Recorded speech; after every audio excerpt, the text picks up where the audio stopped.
medical misinformation is everywhere. Dr. Mitch is here for straight talk and to give you the truth.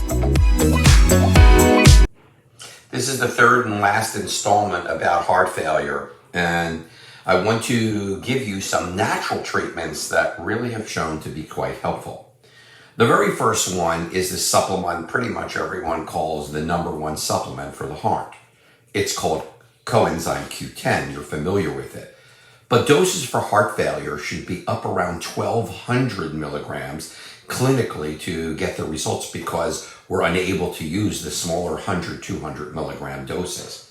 There's also a sugar that, no, it does not elevate insulin and sugar problems. It's called D-ribose. It energizes the heart. It actually initiates the second pathway so that there is a re-entrance of ADP after ATP is used.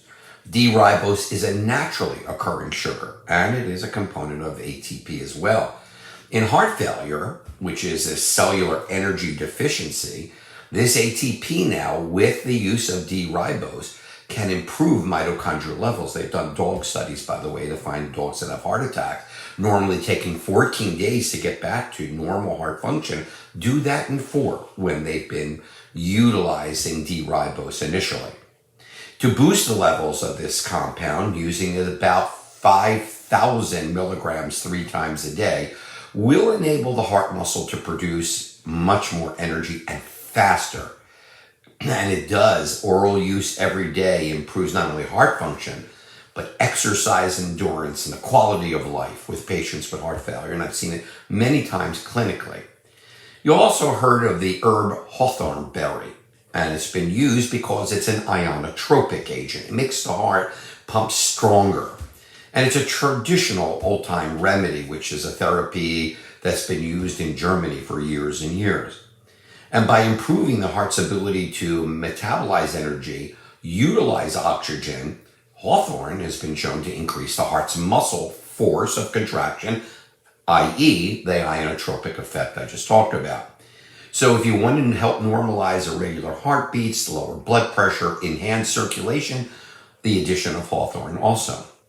Now, many of the heart failure patients have been found to be deficient in several minerals that you're very knowledgeable about: magnesium, calcium, folate, zinc, vitamin C, vitamin D, vitamin E, and vitamin K.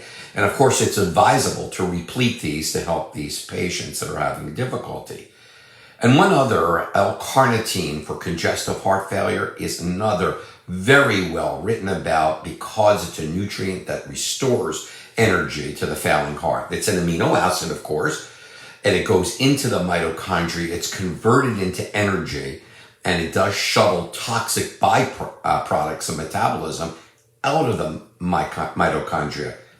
Basically, toxins are getting removed instead of building up and causing cellular damage. As a bonus, L-carnitine helps to recycle coenzyme Q10. I did say that was the last one, but it would not be fair if I ended this segment without talking about our friend curcumin, the natural semi-polyphenol, at least acting compound that comes from the curcuma longa, and it has therapeutic potency against heart failure, pretty much so many different things, including the immune dysfunction, which has been postulated to play a role in the pathophysiology of chronic heart failure. There is a relationship between IL-6, interleukin-6, the inflammatory transcription factor, and natural killer cell function in patients with heart failure. So, curcumin, quercetin, resveratrol, EGCG, the active ingredient in green tea, all inhibit IL-6. Watch this program, write down all of them work together, synergy together, which will, in the appropriate doses, I try to give you some that I would use for my patients. You, of course, are the clinician. You make the ultimate decision, will and should give your patients remarkable improvement. Thank you so much for watching. I'm Dr. Mitch Ghen. Any further questions you have or comments, you can always contact me at drmitchghen.com. Thank you so much.